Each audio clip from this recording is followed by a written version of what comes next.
her children's story.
All right, good to see you guys today. How are you doing? Had a good week? A lot of fun? How was work? All right, good deal. We're in good shape here. I'm going to tell you a story that happened to me a long, long time ago. Way back. Just before the dinosaurs. Yeah, I was a teenager. And I was working at air conditioning company in Dallas, Texas, and we were pretty busy most of the year. But in the wintertime with the heaters, usually you weren't that busy. It didn't take as long to fix as the air conditioners. And so I usually carried the beeper. Now, do you know what a beeper is? That's right, something that goes beep. And it would go beep, beep, beep, beep, beep, beep. Oh, it was the worst sound in the world because that beeper would go, I mean, especially in the summer, even at 3 in the morning on your way back home, the thing would be beeping you. And this is back in the days before you had phones. So you'd have to stop, get a payphone, and put your money in there and dial the thing, and it tells you who all called and what the messages were. And so then you have to call those people and put more money in. Anyway, it was tough. And well, one particular day, it was freezing cold in Dallas. Now, it didn't usually get that cold, but it was snow covered everywhere, and it was real cold. Do what? Ice Age, yeah, about that time. And so, I mean, it was covered across there with all the snow and ice, and, beeper goes off. And so I was at home. It was early. It was a Sunday morning. And I called in and found they had somebody who didn't have heat. So I had to drive all the way into Dallas and go in there and start to work on their heater. I get there and I go to pull the cover off, and what do you think I heard? Beep, beep, beep, beep, beep, beep, beep, beep. Yeah. And so, I need to use your phone. And so I call, and there was 2 messages. 2 more people that didn't have heat, and I had to call both of them and let them know that when I finish the one I'm on, then I'll go take care of them. And I go back to the furnace, and I get the cover. Oh, no, stop it. It was just unrelentless. It just kept going. And I called in, and I had 5 messages. 5 more people that didn't have heat. And this is, I wasn't breaking them. I'm going to go fix them. And, huh? They were breaking them. Well, see, what happened is it was so cold that a lot of them, especially with the gas furnaces, they didn't have them protected, and they were freezing up. They're at the, and so gas couldn't get through and get, so we had to work on them. And Some of them, the ignition igniters weren't working, and others, and I'd have to call the emergency number of the air conditioning supply houses to open up. And they didn't like hearing when I called because they always knew I was going to, because I seemed like I was the only one in Dallas working. And then it just kept going. You ever had a problem that just kept happening and happening and happening, and you couldn't get past it? Surely not at your age, right? No way. Yeah, you have? And it just wouldn't stop? It just kept happening again and again and again. This is what that beeper was doing. I mean, no matter what happened, I was so used to the beeper anyway, because so many nights and early mornings and all, and then of course I had to work during the day shift, so I would have to be back at work at 7 and still work until 2 or 3 in the morning, be on the way, beeping, going back. And anyway, this particular day, I was there at that house for at least 2 hours, if not more. And I hadn't even looked at their heater yet, because the thing kept beeping and I kept calling and it'd be more messages. Next thing you know, I have over 50 or 60 of them waiting on me to go fix, and I haven't finished this one yet. I finally called my boss. Oh, it would have taken more than that if I was by myself. I had to call my boss and I said, I am overloaded. He went to church on Sunday, and this is before church time, and so he said he would forward the thing to himself so my beeper wouldn't go off anymore, so I could finish the job I was on, so then I could go to the other job and then just call him each time so he would keep me lined up. Yeah. You're not getting a pay raise. I should have gotten a pay raise, that's for sure. Yeah, and there was 50 or 60 calls at that point. I turned out to be like over 200 calls, and we had most of the people in the company, they didn't work other than just their 40 hours or 50 hours a week, and so I was the one doing it all because I wasn't married at the time. And so this problem just persisted and kept on. It got so big that by the time we got all those calls done, it took everybody in the company all week long to do them. Now that's a big problem. That was a problem that got worse and worse and worse and kept going, didn't it? Now, to this day, I am very, very grateful I don't have a beeper anymore. No, you can keep it. Yeah. And I have a phone now, so now they can just call me directly and we can just communicate directly. I don't have to go through the answering service and go through all of that. But what I am saying here is sometimes there's a problem, and that problem keeps coming and keeps coming back, and it doesn't matter how much you wish it would go away, it sometimes just gets so big you can't do anything about it. What do you do then? Yeah.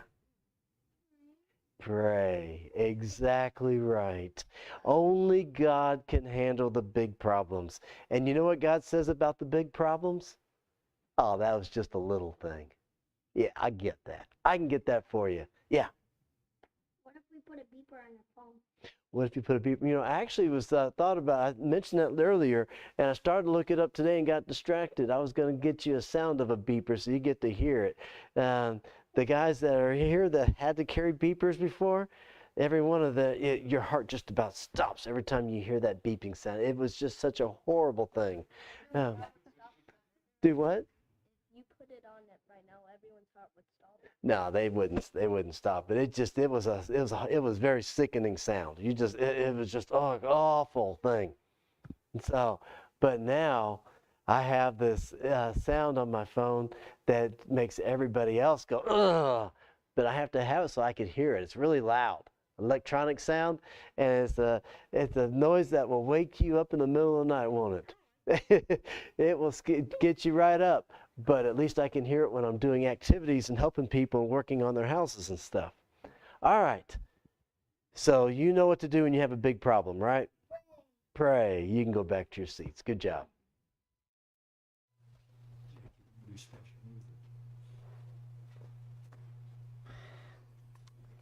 Our scripture is found in Psalms 18, 1 through 6.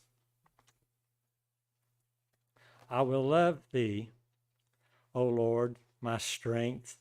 The Lord is my rock and my fortress, and my deliverer, my God, my strength, in whom I will trust, my buckler and the horn of my salvation, and my high tower.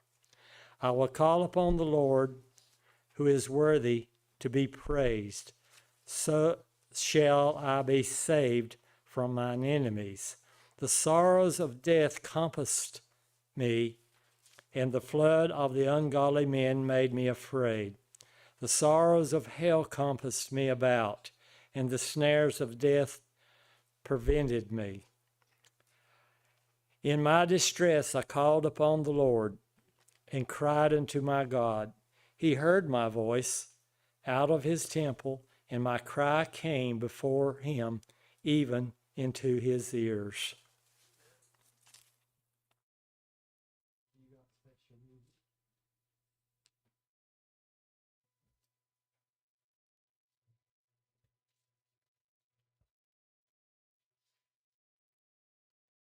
I gotta grab my glasses. I'm sorry.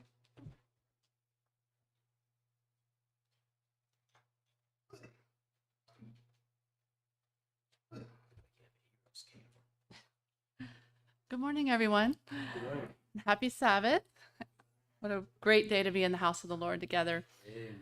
So a few months ago, literally a few months ago, I walked in the music store to buy guitar strings for Seth, my son, and I came out with this little guy. And I've been having a lot of fun with it, just learning some songs and just praising the Lord in music. So the song I'm going to share with you today is Jesus is the Answer. I mean, Jesus is the only answer to the world, to each one of us. He's the only answer. So Jesus is the answer.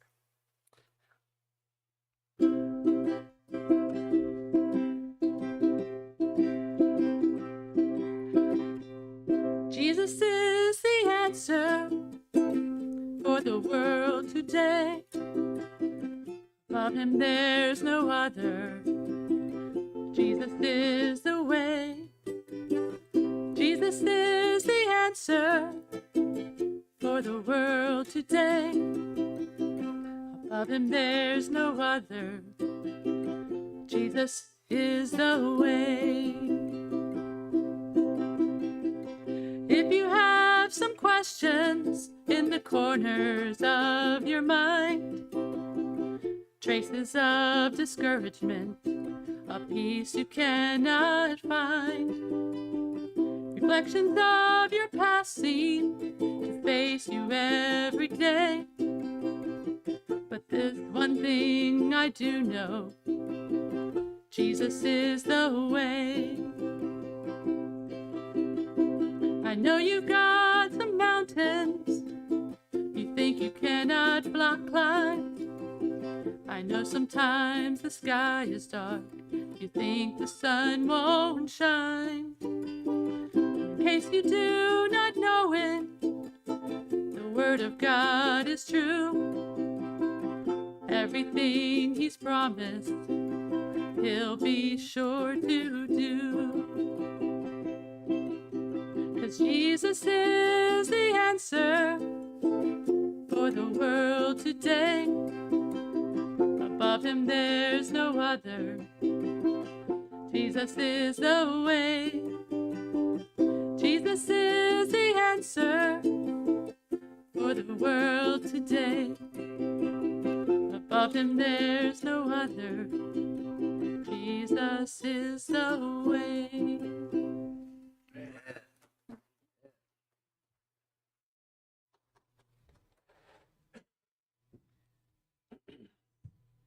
Thank you, Jackie. My own testing. 1, 2. Testing. There we go. Thank you, Jackie. Beautiful, beautiful music. Beautiful song. Jesus is the answer. Doesn't seem to matter what the question is. He's the answer. You have troubles? Go to Christ. Have joys? Go to Jesus. He will share them with you. Difficulties? No problem. Talk to Jesus. Love that song. Love that message. Thank you. Thank you.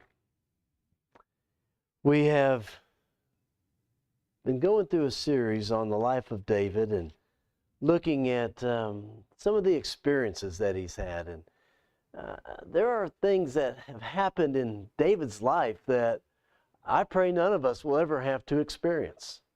But yet they're recorded for us. They have been written down for us to be able to see the struggles that he faced, to see the calamities that he would go through, and to find the joy that he would find in Christ, to find the strength that only God could give to help them through this so that we also could turn to God using the same example of what David had gone through. 1 Samuel chapter 26. We have seen over and over again how a problem can persist, how it can come about, and it can just last seemingly forever. Titled the sermon, When the Problem Just Won't Go Away. 1 Samuel 26. Now the Ziphites came to Saul at Gibeah, saying, Is David not hiding in the hills of Hachilah opposite Jehoshaphat? And Saul arose and went down to the wilderness of Ziph, having 3,000 chosen men of Israel with him, 3 units of military measure. This isn't the first time we have heard of the Ziphites, is it? If you were to hold your place here in 1 Samuel 26 and go back just a few chapters to chapter 23, we see that they had stirred up Saul before. This was a time in which David was trying to hide, trying to get away from Saul, just trying to catch his breath. And these Ziphites now have come to Saul, and wanting to find favor with him, have told him where David is at. And now Saul has gone out with his army to come after David, and this is where we saw David finding tragedy, and he found a solution. Do you remember the solution? David inquired of the Lord. Over and over we see in chapter 23 that there was a problem that David faced. No matter who had instigated it, no matter where it had come from, David learned to inquire of the Lord. Chapter 26. The Ziphites have come to Saul. He's come out now with 3,000 men, and David is in the wilderness, and Saul has come out there after him, and Saul encamps. He's got this camp of 3,000 men all around him, and he lay within the camp. The people encamped all around him, verse 5. And David sent out spies to look and see it, and sure enough, they have come after him. Here is Saul, 3,000 men. Saul is right smack in the middle. Then you've got Abner right there beside him. He's in charge of protecting his life. And you've got them all surrounding 3,000 men. The only way that you could get to Saul, this is before the days of the planes and the helicopters and so forth, was to go through all of these soldiers. The king was as safe as he could be. David says, all right, who's going to go with me? And Abishai says he'd go. And so David and Abishai go down to the camp, and they get down past all of these men. And Abner and his people were all around him. And Abishai said to David, verse 8, God has delivered your enemy into your hand this day. Now, if it happens once, you could say it was lucky, right? If it happens again, you could say it's more than a coincidence. But when it happens again and again, and here is Saul laid exposed to David. David and Abishai have come down into the camp. They're all sleeping, and they have come right down next to the king. Abishai says, look, the Lord has delivered him into your hand. You are free to take his life. God has given him to you. He is making it extremely clear and very difficult for David to say no to. And he says, let me strike him. I won't have to do it a second time. Again, David and his men have been going through a lot. Not knowing when their next step would be their last step. Their families are suffering. Their families being tossed to and fro everywhere, and they've been having to flee for their lives. And let me end this right here, right now. But notice David's response, verse 9. Do not destroy him. For who can stretch out his hand against the Lord's anointed and be guiltless? If David had risen to be king by killing the king, who's going to prevent the next guy from killing him? Where would his safety be then? Not only that, if David didn't respect the Lord's anointed, why should anyone else respect him as the Lord's anointed? But it goes even deeper than that. If David doesn't respect the one who anointed Saul, what relationship does he have with God? And so David had to stop right there. No, absolutely not. But then he continues with some very interesting words. Verse 10. David said furthermore, as the Lord lives, the Lord shall strike him, or his day shall come to die, or he shall go out to battle and perish. What is David saying here? He's saying, look, here are some solutions. God, there's a problem. This problem is not going away. This problem is coming after me. Everywhere I turn, my life is in danger. He's coming with armies to try to take my life. And yet, you're not doing anything about it. Here's 3 ideas right here. Maybe you could just strike him. If God struck the king, David's guiltless, right? Maybe God, if you struck the king, if you destroyed him, that would be the end of it. Or maybe it could just be that his time is up and that he just dies. Great. We'll take care of it that way. Or maybe he could just go into battle and die at the hand of the enemy, and therefore David again would be guiltless of destroying Saul and ending his life.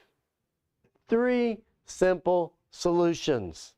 Yet God appeared to be doing nothing. It appeared as if God was just letting this go on, and it was going to continue. That beeper would never stop beeping. That king would never stop pursuing him. The problem was getting bigger and bigger and bigger, and David knew his next breath could be his last. His next step could be his last. It was as if God was doing nothing about it. And David was crying out, God, where are you? You ever been there? God, I just don't know what to do. I don't know where to turn. I don't know how to find the healing. I don't know how to get the resources. I don't know the direction I'm supposed to be going. And we cry out to God, and nothing seems to be happening. Other times there's a problem that just seems to get bigger and bigger, and we cry out to God and say, okay, God, here are some solutions. Pick one of these. And it seems as if God is not listening, not answering. And this is what David is right there, surrounded by 3,000 soldiers who have come to take his life. He is right in the heart of all of this while he's talking to Abishai. I mean, picture the scene, if you will. They stir one thing, they make one noise that's going to wake up somebody, and suddenly they've got 3,000 soldiers who think that he is there to kill Saul. So David and his men, or David and Abishai rather, are there among all of these people. Instead, they took the spear, took the jug of water that was by Saul's head. They needed evidence. He remembered that from back at the cave, cut the hem of the garment off. He took these articles and they left. But did anybody wake up? What does it say there in verse 12? They were what? Asleep. 1 Samuel 26, for those who hadn't turned there yet. 1 Samuel 26, verse 12. They were all asleep because what?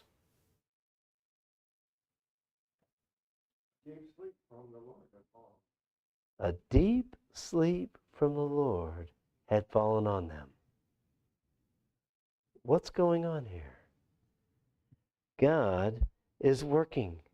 It was God's providence in the life of David. God had made promises to David. He had told him way back when David was a young boy, he was out taking care of his father's sheep. He was singing songs and psalms to God. He was protecting the sheep. He was seeking nothing political, nothing as a king. He was looking nothing for himself, but out minding his business, taking care of his father's sheep, when God sends Samuel to him, anoints him to be the next king.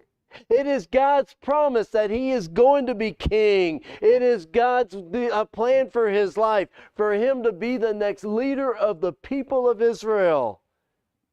And yet, this problem kept persisting.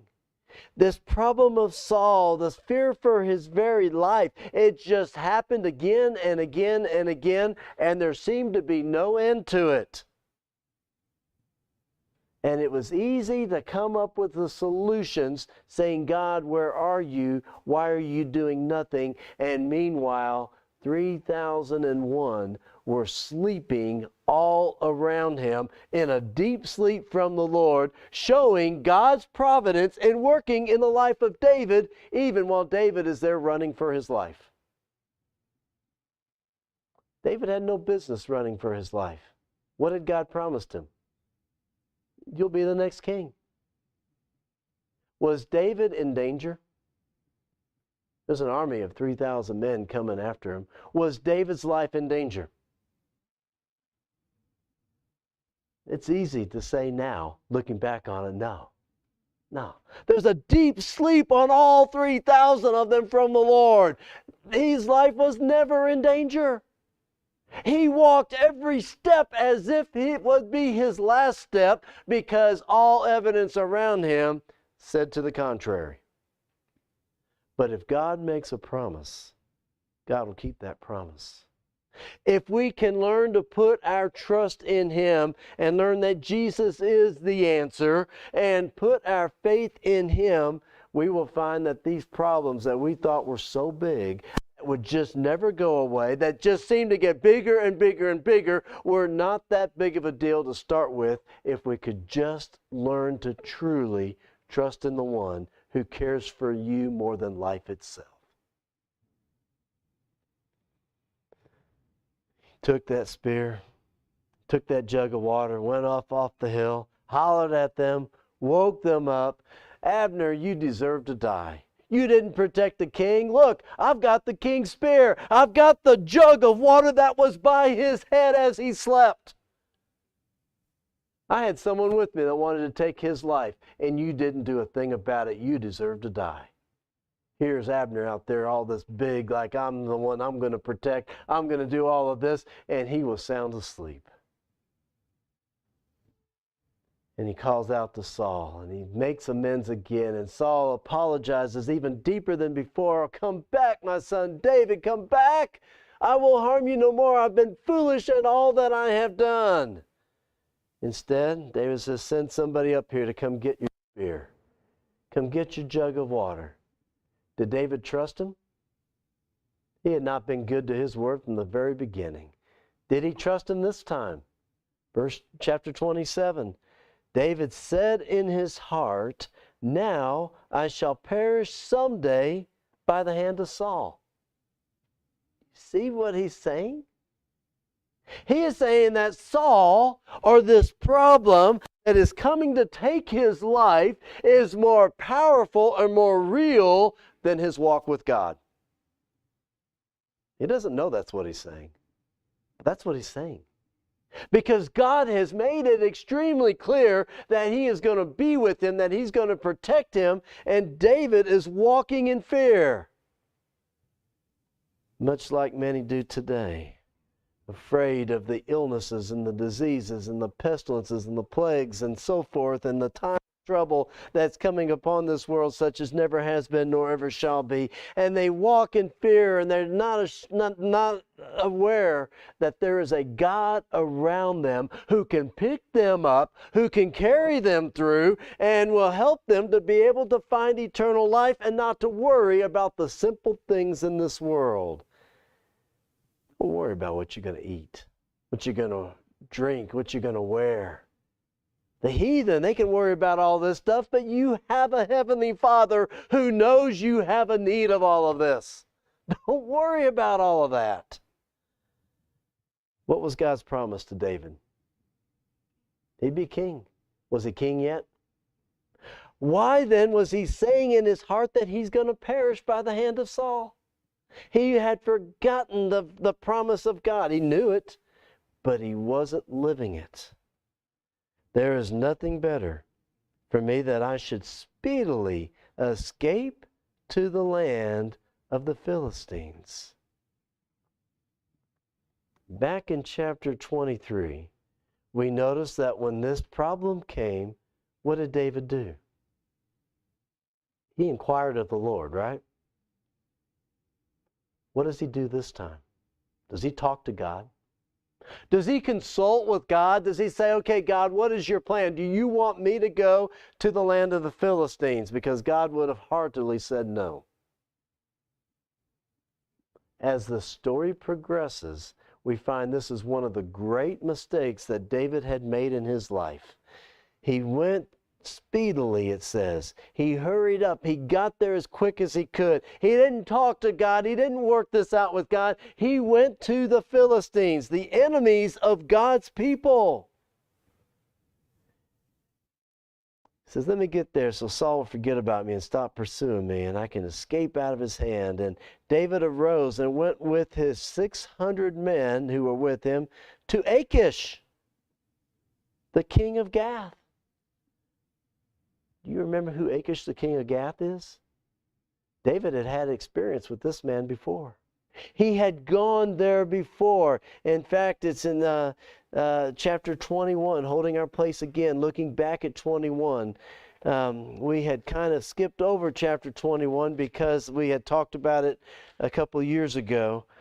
But this is when David had gone to Nob, to the priest, and had lied to Ahimelech, and had gotten some bread and ate the showbread, and Doeg was there, and he tells King Saul, and King Saul goes back and kills all the priests because he had helped David, and David had fled.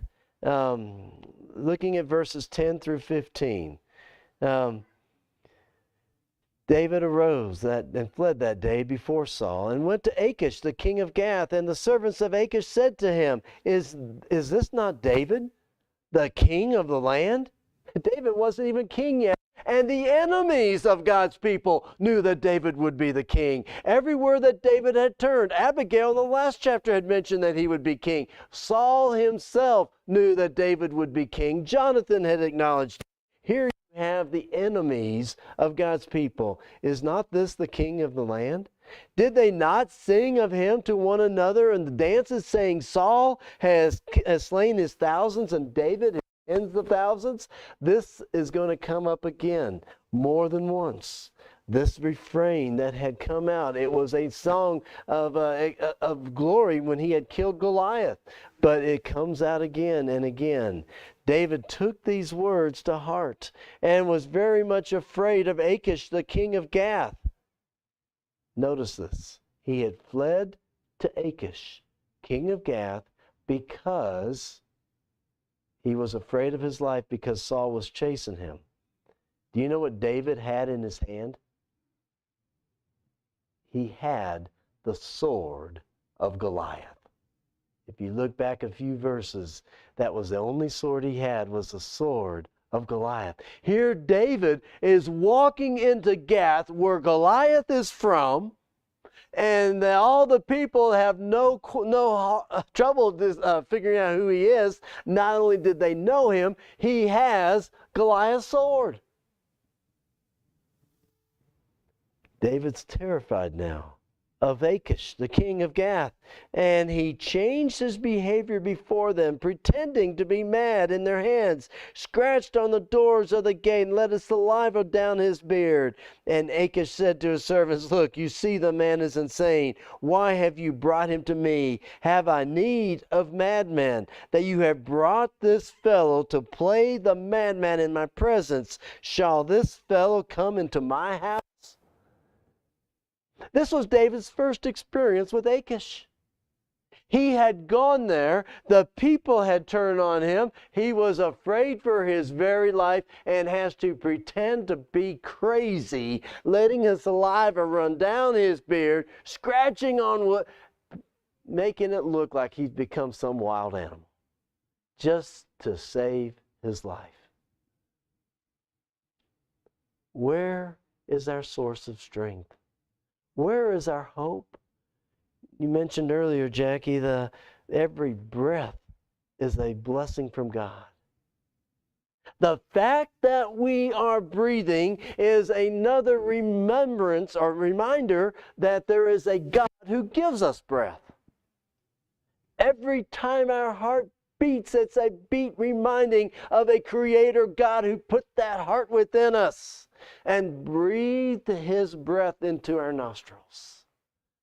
Every time we have a thought, that thought should be of a Creator, of a Redeemer, of someone who is in the heavenly temple, who is preserving his people. And God's people should never walk around with their heads hung down. We should never walk around like we have been defeated, like there's no hope for us, because we of all people should know that there is a God among his people, that he will lift us up, that his cause will go forth, and that there is life beyond what we can see here in the here and now. We of all people. David had forgotten this. He so quickly got up and he fled to the enemies. When David fled to Achish, when he fled here to the Philistines, the enemies of Israel, he exposed to them the weakness of Israel. He was able, or he unintentionally let them know about the problems that he and Saul were having. He let them know that they were vulnerable. We find the rest of the book, everything that takes place as a result of David running to the enemy.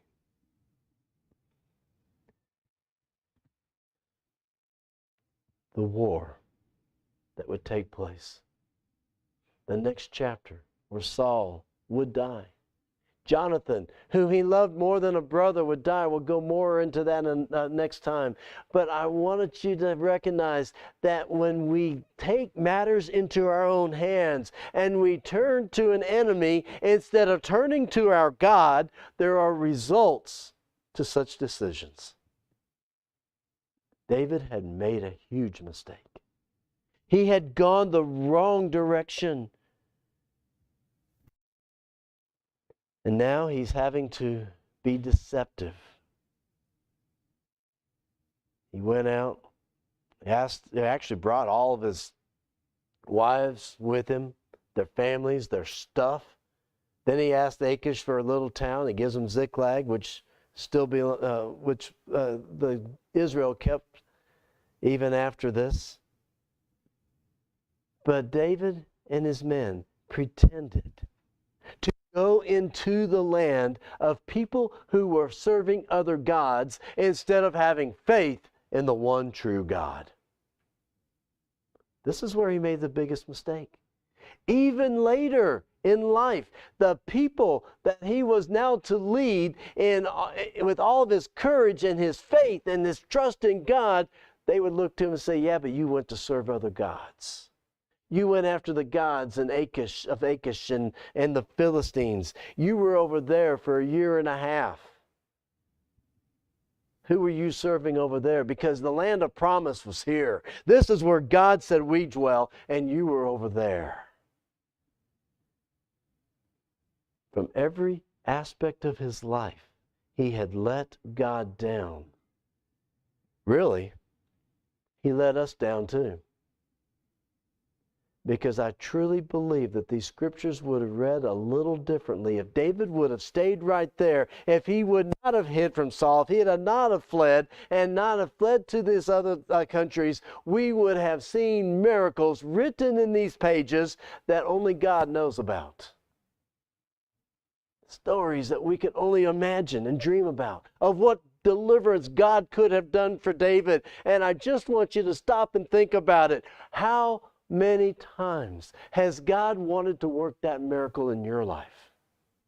How many times has God wanted to pick us up when we're all discouraged and overwhelmed and poor me and why me and how am I going to make it, when God says, I've got the answers.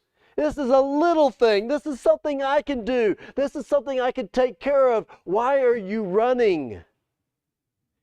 We belong to the one true God.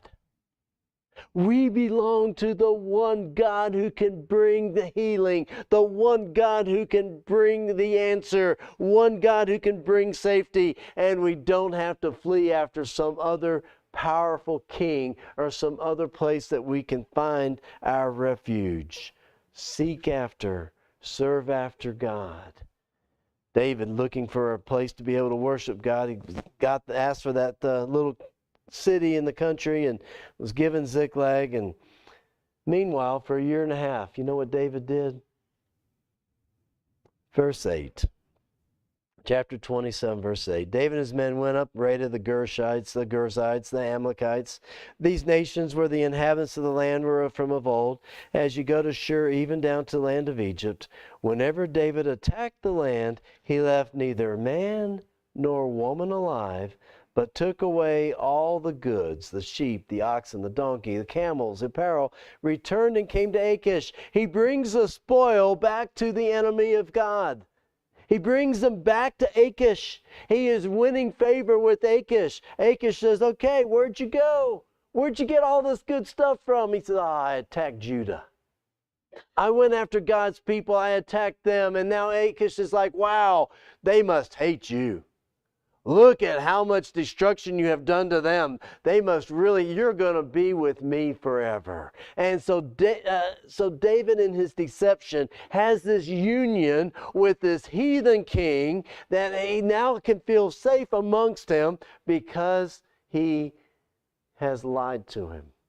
He has deceived him, leaving no one alive to be able to tell on him.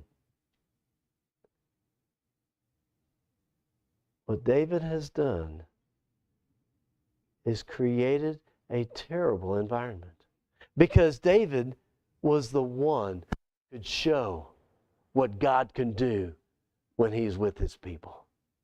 As a young guy, he wasn't even afraid to face a giant, because that giant was nothing next to his God, and David knew it.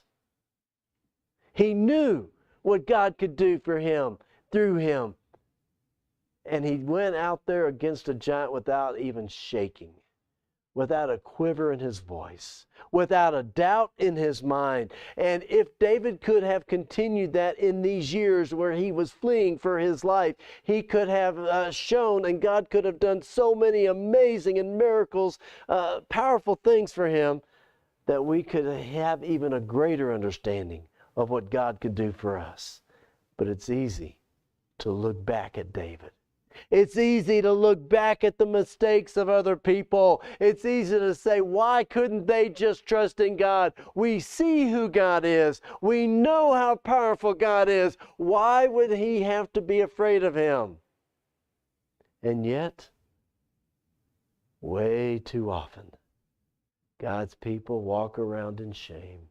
walk around in defeat. We can't get past this addiction. We can't get past this temptation. We can't get past this problem. It's just too big. It just continues. And we forget that there is a God who is there willing and waiting and longing to give and to lift up and to bless His people, that He can now be glorified among them and they can be a blessing to all around. David didn't stay in that state of mind. It was just a short time in his life. It was a point there where he had started out singing these psalms, writing these songs that we have in the Psalms, and a time in which he was praising God for His deliverance and all that he had. And then there was this time where he goes to the heathens, looking for his protection, having to lie and be deceptive among them. And then, with all the dangers that David brought now upon Israel, he then turns back to God. He calls upon God. And in Psalm 18, we had one of these psalms here. This one here was attributed for a different time in his life, but is very fitting for this time as well. Psalm 18, I will love you, O Lord, my strength.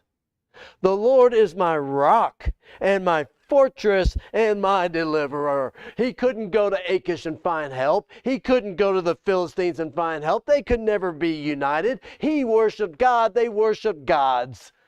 Stones, sticks. They weren't powerful. They had nothing. David had the God of heaven. He was his source of strength. This is his deliverer. He turns back to Him and he sees the hand of God. My God, my strength, in whom I will trust. My shield and the horn of my salvation. My stronghold. These are the words of a man who had learned what it means to turn to God for his strength instead of turning to things that you could see, touch, and feel. I will call upon the Lord, who is worthy to be praised. So shall I be saved from my enemies. Did David have enemies all around him? Have you ever had this kind of enemy? I mean, I've been bullied when I was a little kid. I was so small and they were bigger, and it was I might as well had a big old bullseye painted on the back of my head. But I never had to go through what David went through. I never had to have my faith tested the way David had to have his faith tested, because I've seen how David had his faith tested, and I've seen the results when he went somewhere else and when he went to God. And I've seen what happens when a person turns to God for their hope and their answers and their strength. And I have made my decision that I will call upon the Lord, who is worthy to be praised. I've made that decision that I will be saved from my enemies by Him and Him alone. Notice what he says, the pangs of death surrounded me. The floods of ungodliness made me afraid. The sorrows of hell surrounded me. The snares of death confronted me. That's quite a picture. He was facing the grave. He was facing death. He saw it all around him. In my distress, I called upon the Lord. Ah, there it is.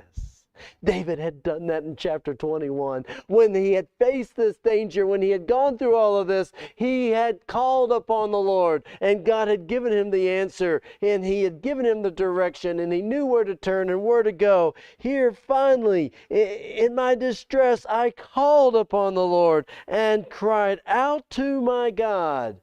Notice these verses, Psalm 18, verse 6.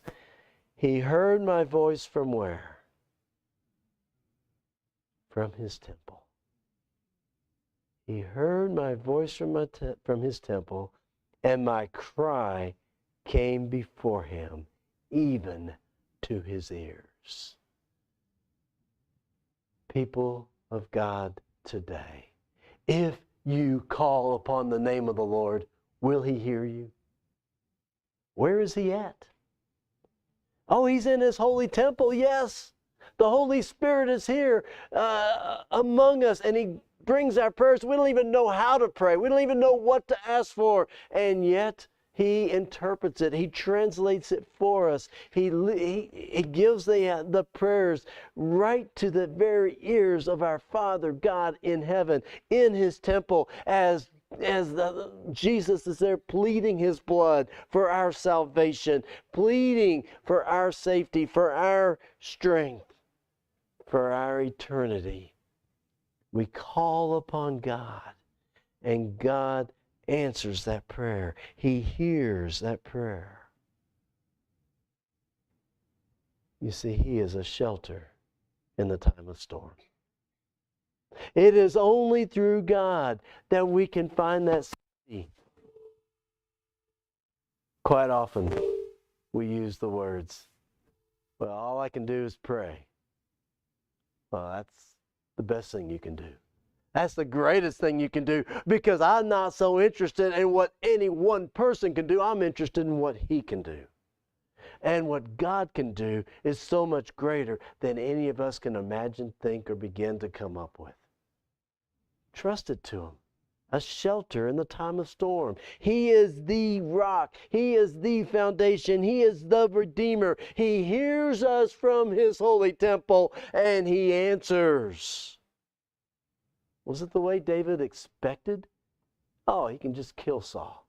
Maybe his days can just come up. Maybe this, maybe that. Instead, he had Saul sleeping with all his soldiers all around David, and should have been the evidence David needed to know that God was working His provision in his life.